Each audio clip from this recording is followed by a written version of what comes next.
본문 말씀을 통해서 성령께서 저와 여러분을 가르쳐 주시기를 바랍니다. 분명히 그런 은혜를 주실 것입니다.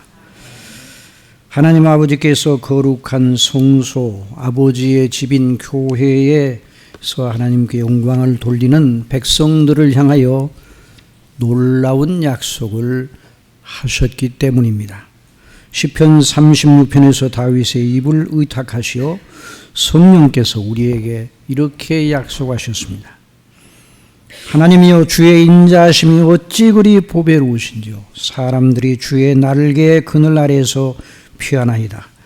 그들이 주의 집에 있는 살린 것으로 풍족할 것이라. 주께서 주의 복락의 강물을 마시게 하시리이다. 오늘도 이런 은혜를 주실 줄 믿습니다. 오늘도 우리는 그리스도 예수님 안에서 오직 은혜로 아무 대가나 조건 없이 우리를 용서하시고 우리를 구원하셔서 영생을 주신 하나님의 은혜를 기리기를 원합니다. 그 은혜를 받은 자들, 구원받은 모든 하나님의 백성들이 어떤 비밀을 가지고 있는가, 또 그 구원받은 사람들이 그 비밀을 어떻게 나타내는가, 그 표지가 무엇인가 하는 것을 살펴보고자 합니다. 정말 예수 그리스도를 믿음으로 구원을 받았다면 우리 속에 영생을 가진 사람들인데요. 정말 이 영원한 이 생명은 참 하나님의 놀라운 영광과 신비를 드러냅니다. 작은 풀꽃이라도 그 생명이 있으면 그 생명은 어느 사람도 만들어내지 못했어요. 최첨단 과학이 최첨단을 걷고 있지만은, 그래서 인간은 스스로의 지혜와 기술을 자랑하지만 생명을 만들어내지 못했습니다. 생명은 하나님께 속한 것입니다. 그래서 우리 주 예수님께서 천국에 대한 여러 비유의 말씀 중에서 겨자씨 하나를 비유해서 뭐라고 말씀하시는지 우리는 알고 있습니다. 마태복음 13장 31절 이하에 또 비유를 들어 이르시되 천국은 마치 사람이 자기 밭에 갖다 심은 겨자씨 하나를 같으니 이는 모든 씨보다 작은 것이로되 자란 후에는 풀보다 커서 나무가 되매 공중의 새들이 와서 그 가지에 깃들이느니라. 겨자씨는 모든 씨 중에서 가장 적어 보입니다. 그러나 그 씨 속에 생명이 있습니다. 그 씨가 밭에 뿌려지면 그 씨 안에 있는 생명이 활발하게 작용합니다. 가녀린 아주 작은 뿌리, 실보다 더 가는 뿌리, 그리고 거기서 움터오르는 정말 가녀리고 보잘것없는 떡잎, 잘 보이지 않습니다. 미미해 보입니다. 아주 무미해 보입니다. 그러나 예수님께서 말씀하신 대로 그것이 생명이기에 자라서 다른 풀보다 더 자라 공중의 새들이 와서 그 가지에 깃들일 정도가 된다. 천국은 이와 같다 말씀하셨어요. 그러면 천국은 이와 같다는 말씀은 그리스도 예수님 안에서 구원받은 사람들 속에 그 천국의 비밀과 능력이 숨어 있다는 말입니다. 그래서 사도 요한은 요한일서에서 말하였습니다. 5장 10절 이하에 하나님의 아들을 믿는 자는 자기 안에 증거가 있고 하나님을 믿지 아니하는 자는 하나님을 거짓말하는 자로 만드나니 이는 하나님께서 그 아들에 대하여 증거하신 증거를 믿지 아니하였습니다. 또 증거는 이것이니 하나님이 우리에게 영생을 주신 것과 이 생명이 그의 이름 안에, 그의 아들 안에 있는 그것이라. 아들이 있는 자에게는 생명이 있고 하나님의 아들이 없는 자에게는 생명이 없느니라. 내가 하나님의 아들의 이름을 믿는 너희에게 이것을 쓰는 것은 너희로 하여금 너희에게 영생이 있음을 알게 하려 함이라. 그러므로 예수님을 믿어 구원에 이른 사람, 곧 예수 그리스도를 구주로 믿어 그 속에 영생을 가진 사람은 그 안에 영원히 죽지 아니하는 하나님이 주신 생명을 가지고 있습니다. 오늘 시편도 구원받은 하나님의 사람 다윗 속에 있었던 영생의 원리가 어떻게 작용하였는지를 보여줍니다. 영생의 원리가 다윗의 인격의 작용, 그 마음의 생각과 정서와 의지를 통해 어떻게 드러났는가 하는 걸 시편 4편을 통해서 우리는 발견합니다. 그런데 시편 4편에서 다윗은 그걸 이렇게 표현하고 있습니다. 4편 4절 6절 우리 다 같이 읽으십시다. 시작. 여러 사람의 말이 우리에게 선을 보일 자 누구며 하오니 여호와여 주의 얼굴을 들어 우리에게 비추소서. 주께서 내 마음에 두신 기쁨은 그들의 곡식과 새 포도주가 풍성할 때보다 더하니라. 주께서 내 마음에 두신 기쁨이라 말씀하셔서 구원받은 사람은 그 속에 기쁨의 샘을 가지고 있습니다. 여러분 믿으시기 바랍니다. 구원받은 예수님을 믿는 사람들은 그 속에 뭘 가지고 있다고요? 기쁨의 샘을 가지고 있어요. 이건 다윗에게만 해당된 것이 아니에요. 주께서 내 마음에 두신 기쁨은 저의 곡식과 포도주, 그 당시에 경제의 단위였어요. 인생 조건, 예나 오늘이나 인생 조건, 경제 조건이 인생 조건으로 우리 모두가 생각을 하고 있어요. 그런데 그런 조건이 풍부해서 사람들이 즐거워하는 것보다 더 큰 기쁨을 우리 마음에 주셨다 말씀해 주시고 있습니다.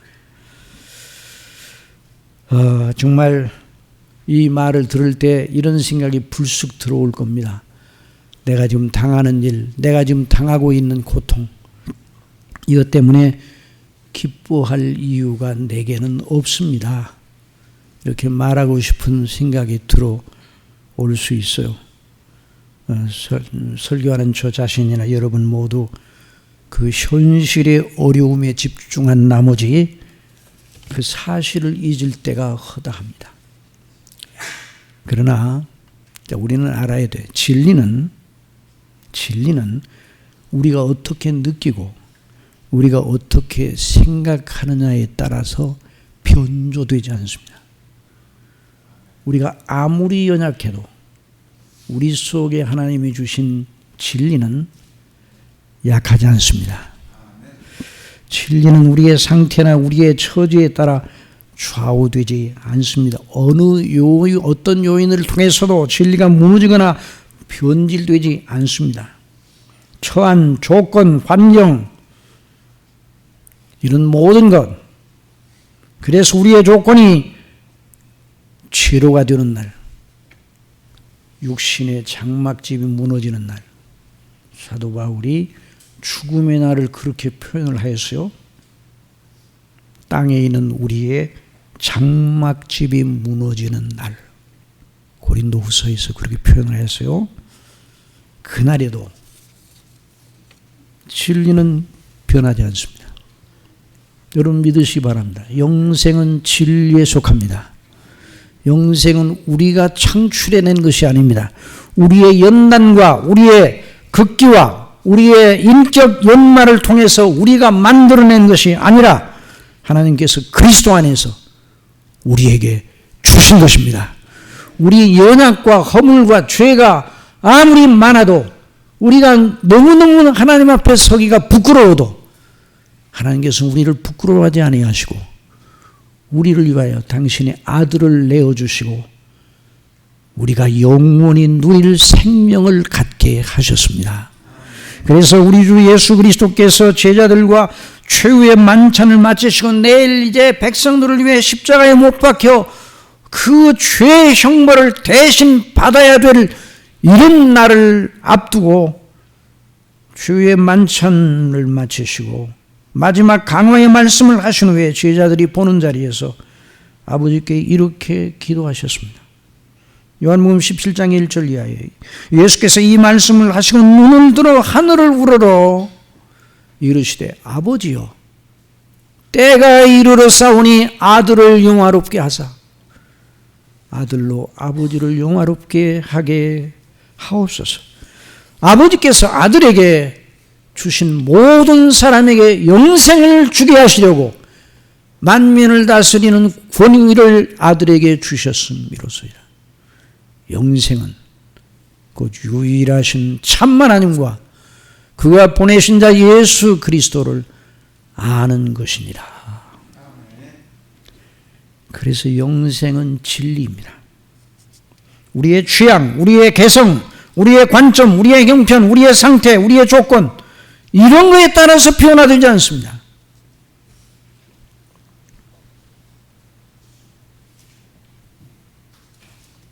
영생은 하나님께서 우리를 위해서, 저와 여러분을 위해서 창세전에 아버지의 이름을 거시고 성부와 성자와 성령께서 삼위간에 거룩하게 협약하시고 약속하셔서 주시기로 작정하시고 예정하신 생명이에요. 그래서 로마서 8장 29절 이하에서 사도 바울은 이렇게 말했습니다. 하나님이 미리 아신 자들을 또한 그 아들의 형상을 본받게 하기 위하여 미리 정하셨으니 이것이 하나님의 구원의 거대 목적이에요. 정말 하나님이 우리를 구원하신 그 구원은 우리가 바라는 수준이 아니에요. 하나님의 수준입니다. 하나님다우신 최고의 그 하나님의 영광을 드러내시기 위해서 천지 창조하신 것처럼 그리스도 예수님 안에서 저와 여러분을 새롭게 빚으시사 어떤 사람이 되게 하시는가요? 그리스도의 형상을 본받게 하려고 그 뜻을 세우시고 그 뜻을 성취하시고 그 영광의 은혜를 우리에게 적용하시는 거예요. 그래서 그리스도의 형상을 본받게 하기 위하여 미리 정하셨으니 그로 많은 형제 중에서 맏아들이 되게 하려 하심이라.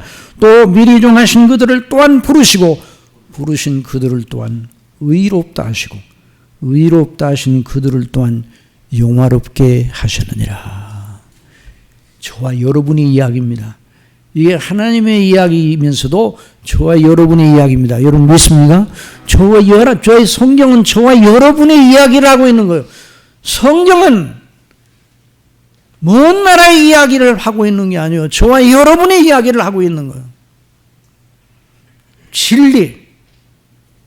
그리스도 예수님을 믿음으로 말미암아 구원을 받아 영생을 소유한 자들은 그러므로 그 속에 이 놀라운 구원의 영광과 영생의 그 기쁨으로 차고 넘치는 그 샘을 우리 속에 주셨어요.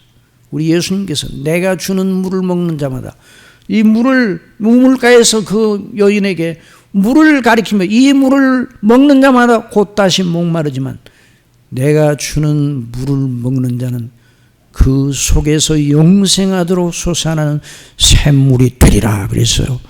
영생하도록 이 샘을 가진 자가 복이 있습니다. 그래서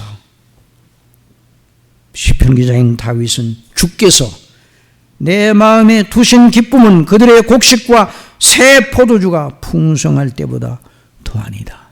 사랑하시는 성도 여러분, 이 말을 언제 해야 되겠습니까? 좋을 때나, 형편이 어려울 때나, 공부할 때나, 괴로울 때나 이 말을 입으로 내시기 바랍니다. 그리고 하나님의 크신 은혜를 바라시기 바랍니다. 자, 이 점을 염두에 두고 주께서 주신 은혜 속에 구원받은 사람은 그 속에 뭘 지니고 있다고요? 기쁨의 샘을 지니고 있어요. 기쁨의 샘이 있어요.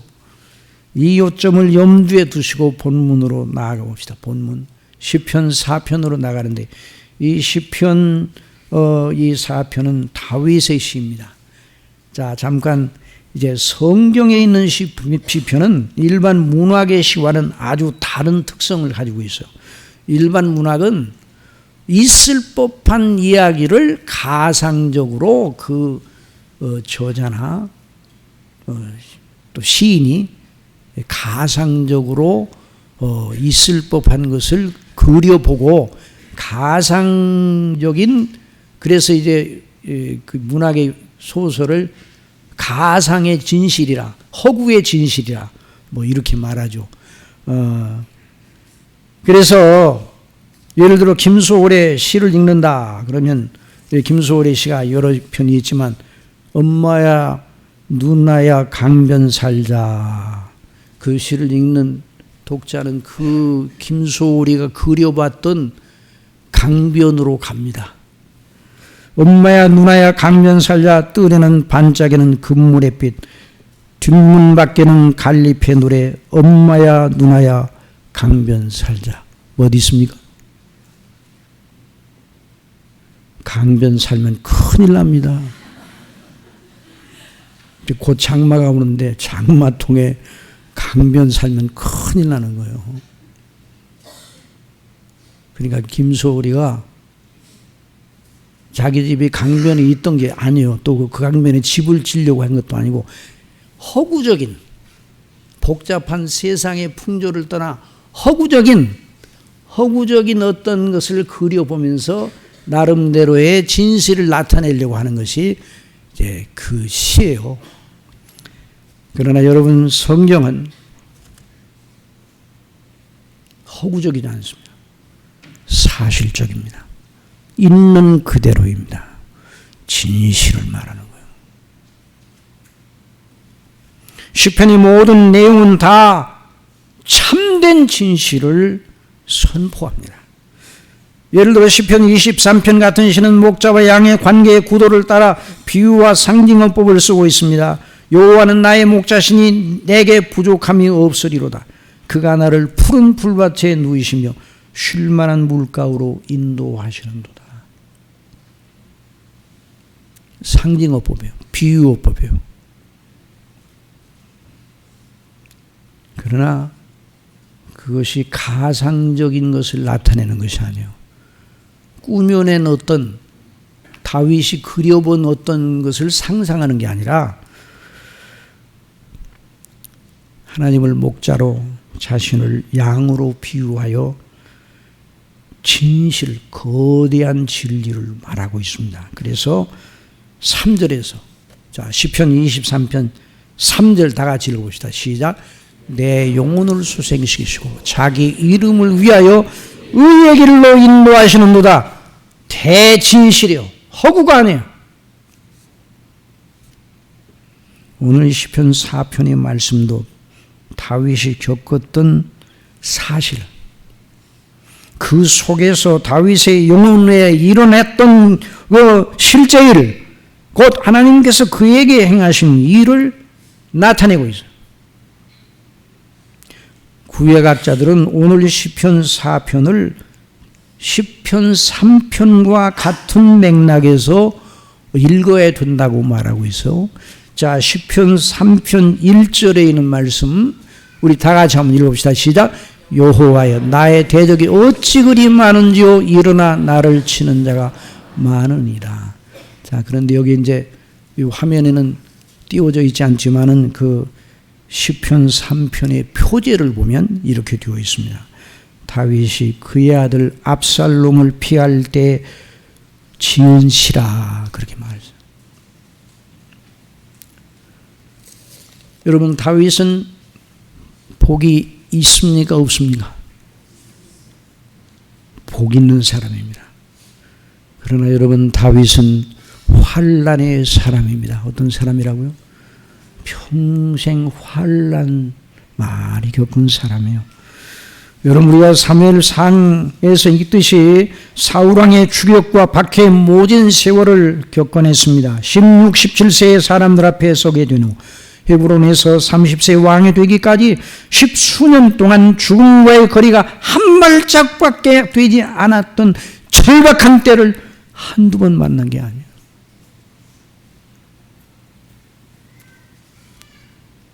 어떤 때는 블레셋으로 가가지고 아기스 왕 앞에서 미친 척을 해요. 자기 생명을 건지기 위해서 망명도 했습니다. 다윗은 이런 기도를 드린 적도 있어요. 시편 102편 23절에 그가 내 힘을 중도에 쇠약하게 하시며 내 날을 짧게 하셨도다. 나의 말이 나의 하나님이여 나의 중년에 나를 데려가지 마옵소서. 주의 연대는 대대에 무궁하나이다. 이렇게 외칠 때도 있었어요. 그러나 하나님께서 그 거룩하신 뜻을 따라 그를 그 위기에서 건져주시고 이스라엘의 왕이 되게 하십니다. 목동에서 왕. 놀라운 일이 그에게 일어났습니다. 그래서 그는 복 있는 사람입니까? 목동에서 왕이 되어 복 있는 사람입니까? 그의 왕권이 견고해졌습니다. 누가 그 왕권을 넘나물 자가 없을 정도로 견고하고 변방의 모든 세력들이 다윗을 두려워했습니다. 그런데 그 얼굴에 누추함이 덮이게 되는 환난을 맞게 되었습니다. 아들 압살롬이 아버지의 왕권을 탐내고 반역을 일으켰습니다. 정말 환난은 어느 것이라도 힘겹지 않은 것이 없습니다. 모두 다 힘듭니다. 여러분 환난 당할 때 어느 환난이라고 어떤 어려움이라고 아프지 않은 것이 있습니까? 우리의 순례길에 작고 큰 환난을 하나님이 섭리적으로 두셨어요. 그리고 마지막 우리의 순례길의 마지막 단계에 정말 감당하기 힘든, 우리 힘으로 감당하기 힘든, 아니 뭐 작은 힘 환난도 감당하기 힘들지만 마지막 환난, 그게 무슨 환난이에요? 요단강을 건너기 전에 죽음이라는 환난이 기다리고 있어요. 그러나 하나님은 환난의 학교에서 당신의 피로 값주고 사신 당신의 택하신 사람을 망하게 하지 않습니다. 환난의 학교를 세우시고 거기서 연단하시고 교훈하십니다. 여러분은 환난의 학교에 어느 학교에 들어가 있습니까? 유치원입니까? 초등학교입니까? 고등학교입니까? 대학교입니까? 다윗은 대학원 박사과정이 있습니다. 환난의 박사학위를 딴 사람이 바로 다윗이요. 야곱도 그랬고.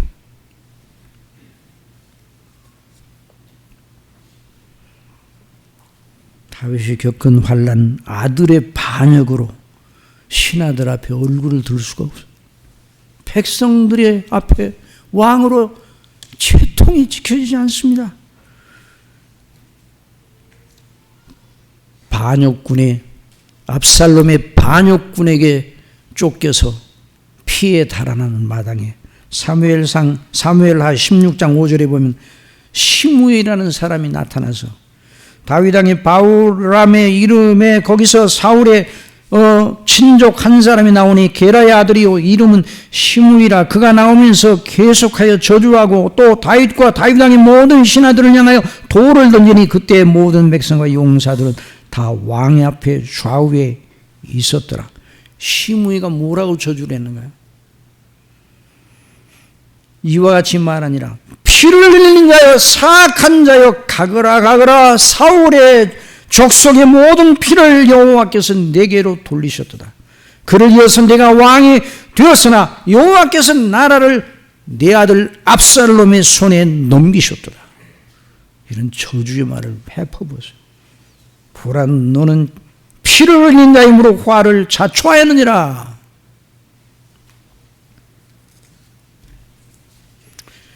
사랑하시는 성도 여러분, 다윗이 이 환난을 만나서, 환난은 사람을 못쓰게 만듭니까? 좋게 만듭니까? 환난은요 대부분 사람들을 그 전부 다 못쓰게 만들어요. 그래서 환난에 큰 시련을 겪고 나서 일어나기 힘든 그런 경우도 있어요. 그전에는 근사하게 꾸미던 사람, 그 사람 그전에 메이크업을 통해 가지고 아주 잘 멋진 가면을 쓰던 사람들 환난 날에 다 가면을 벗고 맨 얼굴을 드러내요. 환난 날에 강할 자가 있습니까? 없습니까?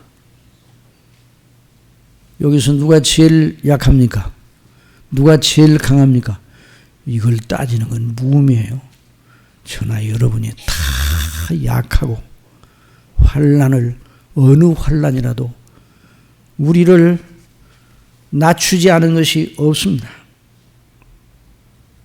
그러나 다윗은 이 환난을 통해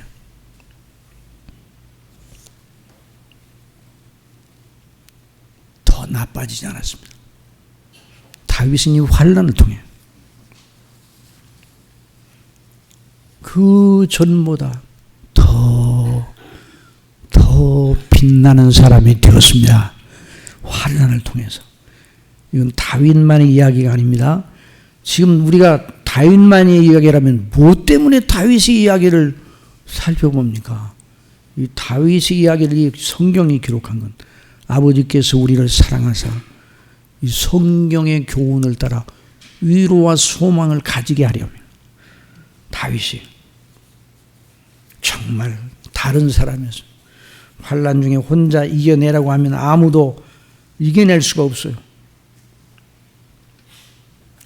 환난 중에 우리를 붙잡으시는, 우리를 붙드시는 하나님의 은혜가 있음을 믿으시기 바랍니다. 어느 사람이 자기의 지난날을 돌아보는데 언뜻 그런 생각이 들었습니다. 지난날을 쭉 보니까 정말 지난날 나의 모든 행로 속에서 나와 동행하신 하나님이 계셨구나. 하나님의 발자국과 내 발자국이 함께 길을 가, 광야의 길을. 그것이 마음의 영상이 떠올랐어요. 그런데 환난의 때가 있었을까요? 그 사람. 환난의 때를 생각할 때 언뜻 이런 생각이 들었어요. 그때는 나 혼자 했던 것 같아.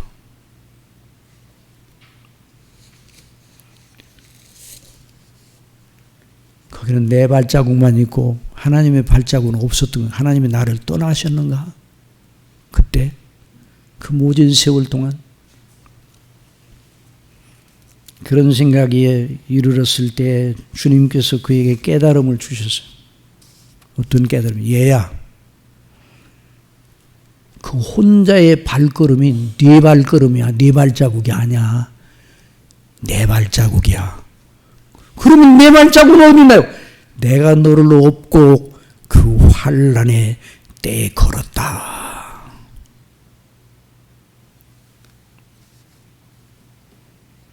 영생 얻은 사람은 늘 그리스도와 연합한 자요, 어떤 정황에서도 혼자가 아닙니다. 저와 여러분이 언제나 혼자가 아님을 믿으시기 바랍니다. 혼자가 어떤 경우에도 혼자가 아니에요.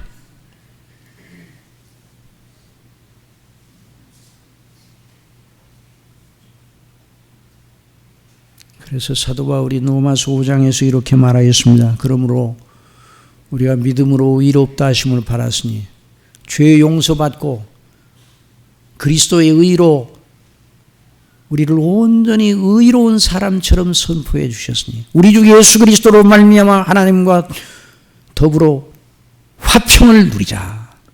지금 성경은 하나님과 화평을 누리자는, 예전 성경은 하나님과 더불어. 또한 그로 말미암아 우리가 믿음으로 서 있는 이 은혜에 들어가면 얻었으며, 어디에 들어가면 얻었다고요? 은혜에 들어가면, 그게 환난의 학교가 은혜의 나라 밖에 있습니까? 은혜의 나라 안에 있습니까? 은혜의 나라 안에 있어요. 환난의 학교. 환난의 학교의 교장선생님이 누구십니까? 하나님이 세우신 하나님의 종이에요. 그러니까 그 아들들을 거기다 환난의 학교에 놓으면서 그 교장에게 하나님께서 명합니다. 너 훈련을 시키되 죽이면 안 된다. 그 누구라고요? 내 아들이기 때문에. 환난의 학교에. 그 은혜 안에 있어요. 은혜에 들어가면 얻었으며 하나님의 영광을 바라고 즐거워하느니라. 5장 3절 다 같이 시작. 다만 이뿐 아니라 우리가 환난 중에도 즐거워하느니 이는 환난은 인내는 연단은 소망을 이루는 줄 알느니라. 환난의 학교에 들어가서 졸업장이 멸망이라는 졸업장을 받는 사람이 없어요. 그리스도 안에 있는 사람 믿습니까? 환난의 학교에 하나님께서 훈련 받도록 넣어주시는 동안 필요한 은혜를 또 주시는 거예요. 그래서 다윗이 그 환난 때 어떤 은혜를 받았는가? 오늘 본문에 보니까 자 4장 1절 다 같이 읽어봅시다. 시작. 내 의의 하나님이여 내가 부를 때 응답하소서 곤란 중에 나를 너그럽게 하셨사오니 내게 은혜를 베푸사 나의 기도를 들으소서. 환난 때 어떻게 했다고요? 하나님을 불렀습니다. 하나님께 기도하였습니다. 환난 때 누구를 불렀다고요? 하나님을 불렀어요. 여러분 하나님의 이름은 불러도 대답 없는 이름입니까? 부르다가 내가 죽을 이름입니까? 아이고 그 시를 읽을 때 소홀히 그 시를 읽을 때 내 어릴 때도 답답해 견딜 수 없어서 불러도 대답 없는 이름을 무엇 때문에 부릅니까? 그런데 우리 주님은 불러도 대답 없는 이름이 아니라 부르면 응답하시는 하나님이십니다. 여러분 믿습니까? 부르면 응답하시는 하나님이에요. 그래서 그 이전에도 그는 숱한 곤미한 때 하나님을 불러 은혜를 간구할 때 어떤 대우를 받았는지를 알고 있어요. 그래서 곤란 중에 나를 너그럽게 하셨던 우리 아버지, 이 환난 중에 내가 아버지께 간구하니 은혜를 베푸시옵소서. 환난의 도가니는 사람을 혼비백산하게 만듭니다. 환난의 도가니가 아무리 무섭고 사람을 주눅들게 하여도 그러나 영생 얻은 사람, 하나님의 자녀, 그 사람을 아주 납작하게 하지 못하는 거예요. 저는 넘어지나 아주 엎드러지지 않으면 여호와께서 그를 손으로 붙드심이라. 지난번에 우리가 배웠죠. 여호와께서 손으로 우리를 붙들어 주시고 오른손으로. 환난은 모든 창문을 닫아버려요. 환난 날에 모든 창문 다 닫아. 그 환난 날에 사람을 불러 나를 좀 도와달라고. 안 돼요. 다 끊어져요. 다. 누구한테 다윗이 지금 도움을 받아요? 그 옆에는 신하한테 나 좀 구해주라. 요압한테 나 좀 구해주라. 그렇게 못해요. 아무도 없어요. 그래 4장 6절에 여러 사람의 말이 우리에게 선을 보일 자 누구냐 하오니 아무도 없어요. 모든 이들이 곤고하기 짝이 없는 그런 다윗을 수군거리며 이제 다윗에게 진정 선을 보이고 그 편을 들은 자가 없다. 다윗은 이제 끝이야. 이런 소리가 다윗의 귀에 들려왔어요. 물론 다윗과 함께했던 신하들이 있기는 하지만 여전히 힘이 없어요. 그 반역군의 세력에 비하면 힘이 없는 상태였어요. 그러나 다윗은 그 사람들이 다 등을 돌리고 모든 창문이 닫혀졌을 때 기도로 하나님께 나아갑니다. 여러분 믿으시기 바랍니다. 모든 창문이 닫혀져도 기도의 창문은 열려 있습니다. 기도의 창문은 어디에 있습니까? 위에 있어요. 위에. 기도의 창문은 위에 있어요. 주여 여러 사람의 말이 우리에게 선을 보일 자 누구냐 합니다. 그러나 저는 주님을 믿습니다. 주여 주의 얼굴을 들어 우리에게 나에게 비추어 주시옵소서. 이런 기도를 드린다. 환난 날에 기도하는 사람은 반드시 은혜를 받습니다. 기도는 하나님의 은혜의 보좌에 나아갈 통로로 하나님께서 자녀들에게 주신, 지상에 있는 자녀들에게 주신 최대의 선물입니다. 기도의 통로. 그래서 히브리서 4장 14절에서 기도하는 사람이 어느 보좌로 나가요? 무슨 보좌로 나간다고요? 은혜의 보좌로 나갑니다. 히브리서 4장 14절. 그러므로 우리에게 큰 대자선 계시니 승천하신 이 곧 하나님의 아들 예수시라. 우리가 믿는 너희를 굳게 잡을지어다. 우리에게는 대제사장은 우리의 연약함을 동정하지 못하실 리가 아니요 모든 일에 우리와 똑같이 시험을 받으신 이로되 죄는 없으시니라. 4장 16절 같이 읽으십시다. 그러므로 우리는 긍휼하심을 받고 때를 따라 돕는 은혜를 얻기 위하여 은혜의 보좌 앞에 담대히 나아갈 것이니라. 여러분, 우리가 하나님께 기도한다면, 하나님께 기도한다고 그러면 반드시 그 기도 속에 뭐가 들어갑니까? 나 같은 죄인을, 진노받을 나 같은 죄인을 구원하신 아버지의 은혜에 대한 생각이 들어와. 우리 예배 때마다 목사님이 처음 기원의 기도를 시작할 때부터 시작해서 장로님들이 기도하는 그 기도 속에 언제나 그것이 드러나잖아요. 오늘 장로님이 그 기도를 하죠. 그래, 기도를 정말로 기도할 때 하나님이 누구시면 내가 누구며 내가 어떤 존재인데 어떤 은혜를 받았는가에 대한 그런 것이 기도하는 사람의 영상 속에 딱 그려지는 거예요. 하나님은 나와의 관계에 대한 것이 없이 그냥 마구잡이로 기도합니까? 미신과 우상을 섬기는 사람들도 기도하는데 그들의 기도는 전부 다 자기만 있어요. 우상은 없고 뭐 실체가 없으니까. 미신은 자기가 생각하고 자기가 신이요. 자기가 사실은 자기가 만들어내는 어떤 그 희망, 이것이 이루어지기를 그냥 중얼중얼 해버리는 거예요.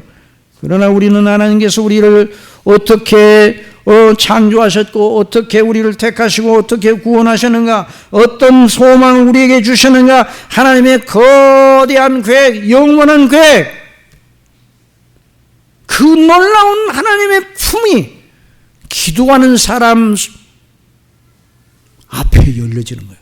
그리고 기도한다면 그 하나님의 품으로 뛰어드는 거예요. 성령께서 그렇게 인도를 하시는 거예요. 그래서 로마서 8장 26절에 있는 말씀을 보면, 자, 이와 같이 성령도, 다 같이 읽읍시다. 이와 같이 성령도 우리의 연약함을 도우시나요? 우리는 마땅히 기도할 바를 알지 못하나 오직 성령이 말할 수 없는 탄식으로 우리를 위하여 친히 간구하시느니라. 마음을 살피신 이가 성령의 생각을 하시나니 이는 성령이 하나님의 뜻대로 성도를 위하여 간구하십니다. 환난 때에 성도가 어떻게 해야 된다고요? 기도해야 됩니다. 아니, 기도합니다. 환난 때 구원받지 못한 사람은 환난 때 어떻게 합니까? 미신을 찾아가요. 환난 때 점쟁이를 찾아가요. 하나님을 믿는 사람은 환난 때 누구를 찾는다고요? 하나님을 찾아요. 있는 처소에서 하나님께 기도하는 거예요. 그리고 하나님의 은혜 속에 우리가 그리스도와 연합한 자예요. 그리스도의 대속의 십자가의 구속의 은혜가 얼마나 복되고, 또 우리가 어떤 영광의 소망을 갖게 되었는가, 하나님의 나라와 그 영원한 아버지의 나라에 대한 시야가 확 열리는 거예요. 기도할 때.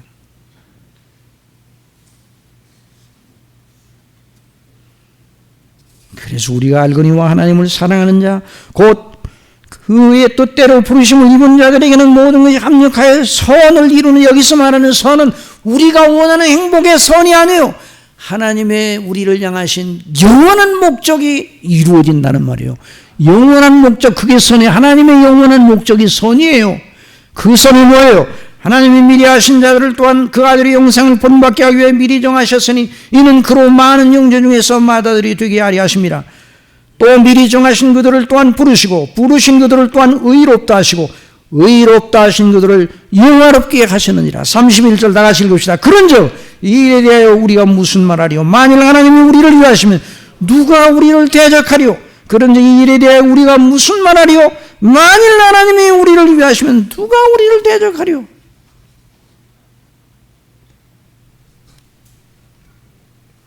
이런 차원에서 하나님께서 구약의 성도들에게 약속해 주셨어요. 여전히 우리에게도 유효한 말씀입니다. 시편 50편 15절 다 같이 큰 소리로 읽어봅시다. 환난 날에 나를 부르라. 내가 너를 건지리니 내가 나를 영화롭게 하리로라. 그래서 환난 날에 그리스도의 은혜의 복음에 대한 진리와 그 영광과 그 놀라운 이치가 더 진하게 배워지는 거예요. 환난의 학교에 넣어서 그걸 배우게 하시는 거예요. 여러분, 환난의 학교에 넣어서 극기 훈련하게 하는 게 아니에요. 환난의 학교 왜 낳는가? 결국 하나님께서 그리스도 안에서 어떻게 구원하셔 하나님의 영광을 영광의 소망을 갖게 하셨는가? 그걸 배우게 하셔.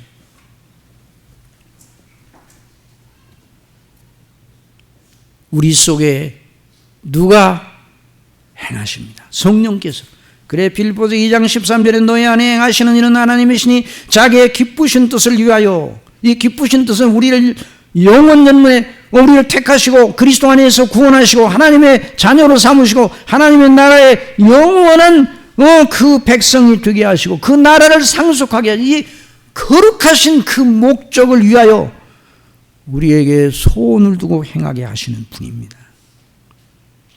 그래서 다윗은 환난 때 성령의 감동하심을 따라 하나님의 구원과 그 구원받은 자의 경건의 가치를 더 탁월하게 배웠습니다. 그러니까 환난의 학교 때, 이전에 환난의 학교 때 전혀 몰랐던 걸 새롭게 배운다. 이전에 우리가 말씀을 통해 들었던 것의 그 영광을 더 진하게, 더 크게, 더 깊게, 더 넓게, 더 높게 배우는 겁니다. 그래서 시편 4편 2절에서 다윗이 말합니다. 인생들은 어느 때까지 나의 영광을 받고 욕되게 하며 헛된 일을 좋아하고 거짓을 구하려는가? 여호와께서 자기를 위하여 경건한 자를 택하신 줄 너희가 알지어다. 내가 그를 부를 때 여호와께서 들으시리로다. 너희는 떨며 범죄하지 말지어다. 자리에 누워 심중에 말하고 잠잠할지어다. 의의 제사를 드리고 여호와를 의뢰할지어다. 그러니까 환난의 학교에서 뭘 가르치시는가? 뭘 가르쳐요? 복음을 가르쳐요. 복음. 그리스도 안에 있는 우리를 향하신 아버지의 영원한 뜻과 영생의 그 소망의 영광, 우리가 어떤 사람이 나중에 될 것인가? 성경대로 여러분 믿으시면 성경대로 저와 여러분이 성경대로의 그리스도의 형상을 본받는 몸과 영혼이, 이거는 너무너무 거대한 일이에요. 그러니까 하나님께서 우리에게 주신 구원은 작은 구원이 아니라 거대한 구원, 크신 하나님 당신의 이름과 영예를 거시고 아버지께서 예비하신 구원이니까 놀라운 구원이에요. 그래서 어떤 경우에도 이 구원, 이 복음의 은혜를 배워나갈 때 우리가 더 힘있는 사람이 되는 거예요. 어떤 경우, 어떤 상황 속에서도. 그러니까 욥이 그 모진 환난의 학교, 욥이 들어간 환난의 학교는 뭐 말로 다 할 수가 없어요. 누가 그 욥 같은 환난을 이겨내요? 못 이겨내요. 그 아내가 나중에는 하나님을 욕하고 죽으라고 그랬어요. 욥에게. 여러분, 그 욥의 아내가 믿음이 있습니까, 없습니까? 믿음이 있어요, 없어요? 욥의 아내도 믿음이 있었어요. 그런데 왜 있었는가? 그 환난을 당하기 전에 항상 경건한 생활을 함께 했어요. 그런데 욥만큼의 성화의 정도는 못 도달해서 그렇게 하지. 욥의 아내는 감당할 수가 없어요. 그러니까 하나님을 욕하고 죽으세요. 그렇게 했어요. 그런데 욥이 그 학교를 졸업할 때 빛나는 졸업장, 그 졸업사를 제가 낭독해 드리겠습니다. 욥기 42장 3절.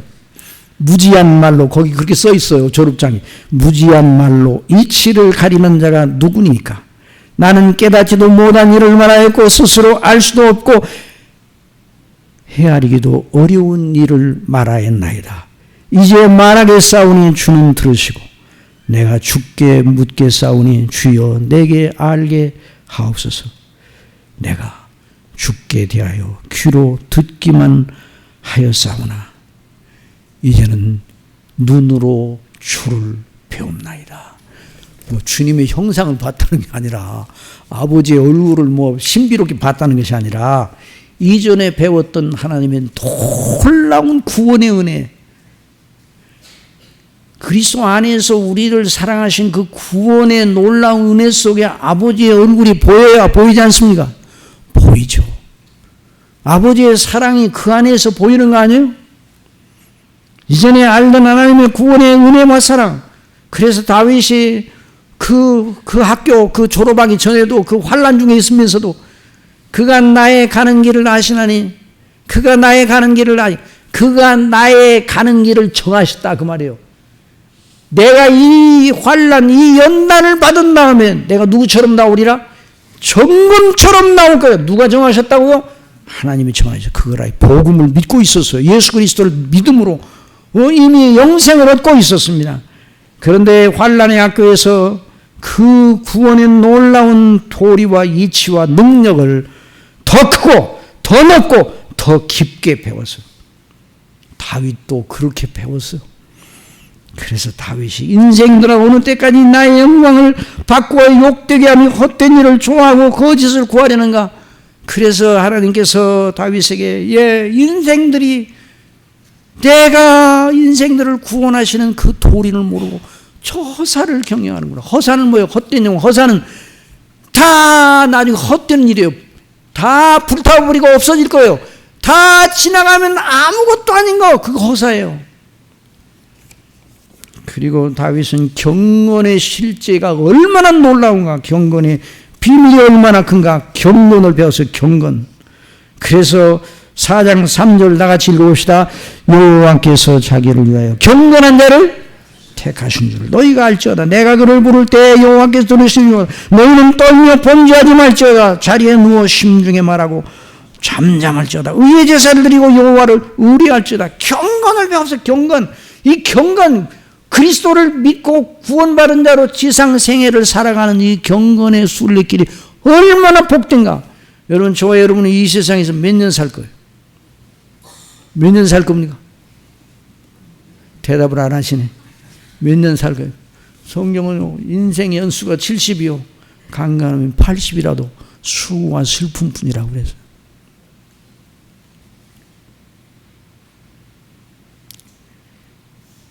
그러니까 경건의 이치를 배웠어요. 그러니까 경건의 이치는 뭐예요? 그리스도 안에 있는, 그리스도가 경건의 비밀이에요. 경건의 비밀과 능력이 그리스도와 그 십자가의 도의 능력입니다. 복음의 능력이에요. 복음의 능력.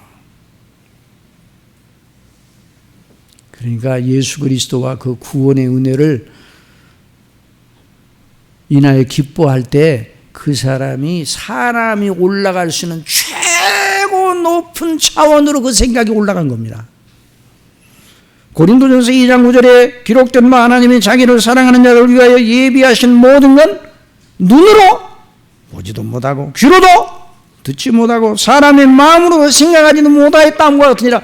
하나님이 우리를 위하여 창세전에 당신의 이름을 걸고 계획하신 그 놀라운 구원, 우리가 받은 영생, 이건 사람이 상상한 적도 없고 꿈꾼 적도 없고, 사람이 유토피아를 많이 꿈꿨어요. 그러나 성경에 기록된 이 하나님의 놀라운 구원의 은혜를 누가 알겠어요? 그래서 사도 바울은 오직 하나님의 성령으로 우리에게 이것을 보이셨다고 그래요. 성령께서만. 그러니까 이걸, 저와 여러분 이걸 믿게 된 것이, 예수 그리스도를 믿습니다. 영생을 얻었습니다. 그렇다면 이것이 믿어진다는 건 성령께서 저와 여러분을 사랑하셔서 믿게 거듭나게 하시고 믿게 하셨다는 말이에요. 그러니까 얼마나 복된 것이에요. 다윗은 자기 아들 압살롬과의 갈등의 현실을 주목하고 아팠으나 이제 하나님의 그 큰 구원과 하나님 나라의 일을 생각하게 되니 그런 날개를 달고 환난의 벽을 넘어 영원한 소망의 탑 위로 올라가서 그 영광의 영원한 내세의 영광을 바라보며 자유인이 됐어요. 자유인이. 환난이 끝났습니까? 안 끝났습니까? 아니, 환난이 끝났어요? 안 끝났어요? 환난이 현재 진행형이에요. 그런데 문제는 다윗의 심령 속에서는 환난이 여전히 진행이 되는데 다윗의 심령은 환난의 벽을 넘어 영원한 영광의 소망의 탑 위로 올라가 내세를 바라보니 마음속에 기쁨이 몰려왔어요. 구원의 비밀에 대한, 그러니까 여전히 환난은 끝나지 않고 압살롬의 반역은 멈추지 않고 아직 제압하지 않았지만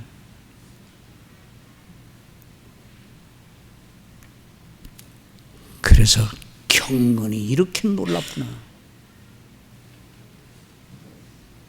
여호와께서 자기를 위하여 경건한 자를 택하신 줄을 알지어다. 내가 그를 부를 때 여호와께 들으시리로다.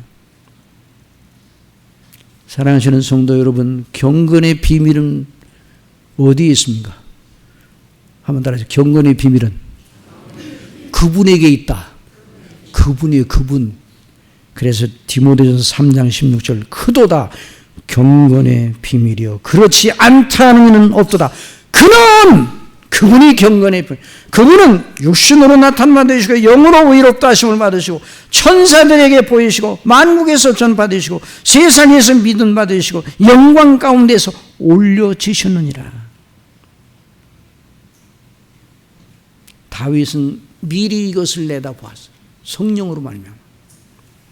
그래서 여러 사람의 말이 우리에게 선을 보일 자는 누구뇨 하오니 이런 그 기가 막힌 정황 속에서도 여호와여 주의 얼굴을 우리에게 들어 우리에게 비추소서. 주께서 내 마음에 두신 기쁨은 그들의 곡식과 새 포도주가 풍성할 때보다 더하니이다. 여러분, 다른 건 다 허사요. 나중에 그리스도께서 오시면 예수 그리스도 안에 있는 자만 영화롭게 됩니다. 베드로전서 3장 10절, 그러나 주의 날이 도둑같이 오르니 그 날에는 하늘이 큰 소리로 떠나가고 물질이 뜨거운 불에 풀어지고 땅에 그 중에 있는 모든 일이 드러나리라. 이 모든 것이 이렇게 풀어지리니 너희가 어떠한 사람이 되어야 마땅하냐? 거룩한 행실과 경건함으로 하나님의 날이 임하기를 바라보고 간절히 사모하라. 그날에 하늘이 불에 타서 풀어지고 물질이 뜨거운 불에 녹아지려니와. 우리 다 같이 한번 3장 13절 시작. 우리는 그의 약속대로 의가 있는 곳인 새하늘과 새 땅을 바라보도다. 그리스도 예수님을 믿는 참한 허사를 경영하지 않은 사람. 그러니 이 다윗은 그 환난 중에 그 심령 속에 예수님께서 말씀하셨던 평안을 1000년 전에 맛보았어요. 예수님 오시기 전에. 요한복음 14장 27절, 예수님 말씀하셔서 평안을 너희에게 끼치노니 곧 나의 평안을 너희에게 주노라. 내가 너희에게 주는 것은 세상이 주는 것과 같지 아니하니라. 너희는 마음에 근심하지도 말고 두려워하지도 말라. 그러면서 그러니까 그걸 미리 맛봤어요. 그러니까 다윗이 시편 4편 7절에서 주께서 내 마음에 두신 기쁨은 그들의 곡식과 새 포도주가 풍성할 때보다 더하니이다. 다 같이 읽어봅시다. 내가 평안히 눕고 자기도 하리니 나를 안전히 살게 하시는 이는 오직 여호와시니라. 이것이 경건의 비밀이에요. 이것이 경건의 능력입니다. 시간이 많이 가서 줄이겠습니다. 결론을 내리겠습니다. 그러므로 저와 여러분이 어떤 경우에 있든지, 좋은 일이 있든지 어려운 일이 있든지 어떤 경우에 있든지, 사람이 하나님의 사람으로서 가장 먼저 해야 될 일이 그리스도의 이름으로 아버지께 말씀을 생각하며 기도하고 그리스도의 십자가의 대속의 은혜를 묵상하시기 바랍니다. 사도 바울이 갈라디아서 2장 20절에서 뭐라고 말씀했습니까? 갈라디아서 2장 20절에서 내가 그리스도와 함께 그리스도와 함께 십자가에 못 박혔나니 그런즉 이제는 내가 사는 것이 아니요 오직 내 안에 그리스도께서 사시는 것이라. 다 같이 읽어봅시다. 이제 내가 육체 가운데 사는 것은 나를 사랑하사 나를 위하여 자기 자신을 버리신 하나님의 아들을 믿는 믿음 안에서 사는 것이라. 이 말씀을 따라 스폴전 목사님은 19세기에 그 스폴전 목사님이 통풍으로 고생도 많이 하고 스폴전 목사님이 대적자들이 많았어요. 그 어려운 모진 시련의 골짜기에서 스폴전 목사님은 늘 그걸 실천했다고 합니다. 나는 나를 위하여 십자가에서 못 박으시고 다시 사신 그리스도 우리 주님을 15분마다 생각한다. 기쁨의 샘을 늘 터쳐서 그 물을 마시고 구원의 우물물에서 마시고 이긴 사람입니다. 여러분, 이 이김을, 넉넉한 이김을, 우리를 사랑하시는 여러분, 우리로 넉넉히 이기하시는 이 이김을 늘 주시는 하나님께 영광을 돌리시기 바랍니다. 우리가 요한계시록을 통해서 목사님을 통해 늘 강론을 받는데 요한계시록의 가장 중요한 주제는 무엇이냐? 우리를 사랑하시는 이로 말미암아 넉넉히 이기게 하시는 하나님이십니다. 이런 귀한 은혜가 지금도 저와 여러분을 위해서 계속 쏟아지고 있습니다. 우리 이제 담임 목사님 나오셔서 이 말씀에 따라 기도하시고 기도를 내리시겠습니다.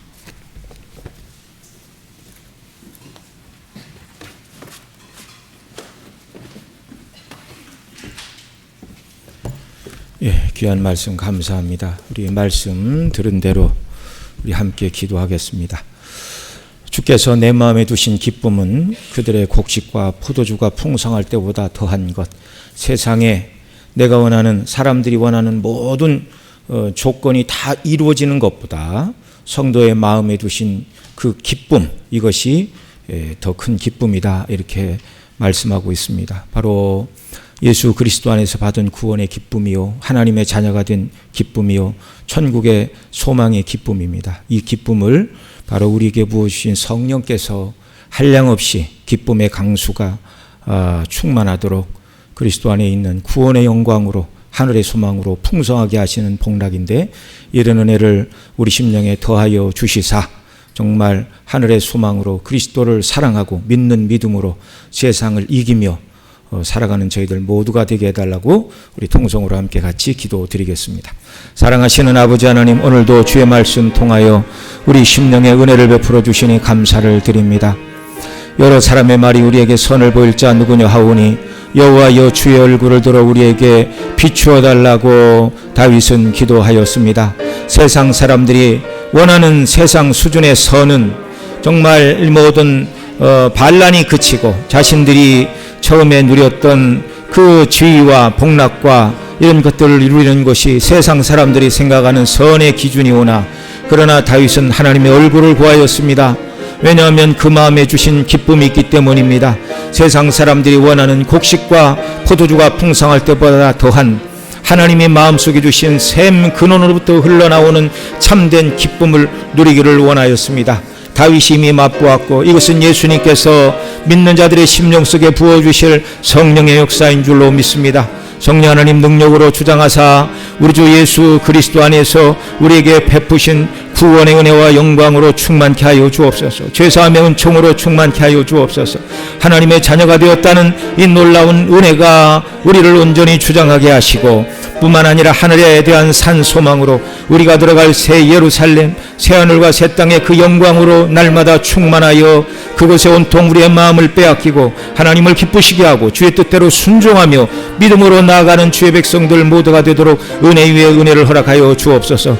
때때로 다윗처럼 우리가 인생을 살아가면서 고난과 환난의 골짜기를 만난다 할지라도 우리에게 주신 샘 근원, 우리 주 예수 그리스도의 십자가로 나아가게 하시고 성령이시여 우리의 마음속에 영원토록 솟아나는 샘물로 날마다 충만케 하여 주시어서 그 은혜의 강수를 먹고 마시고 세상을 이기는 자로 이 땅을 살아가는 주의 백성들 모두가 되도록 은혜 위에 은혜를 부어 주시옵소서. 존귀하신 우리 구주 예수님의 이름으로 기도드리옵나이다. 아멘.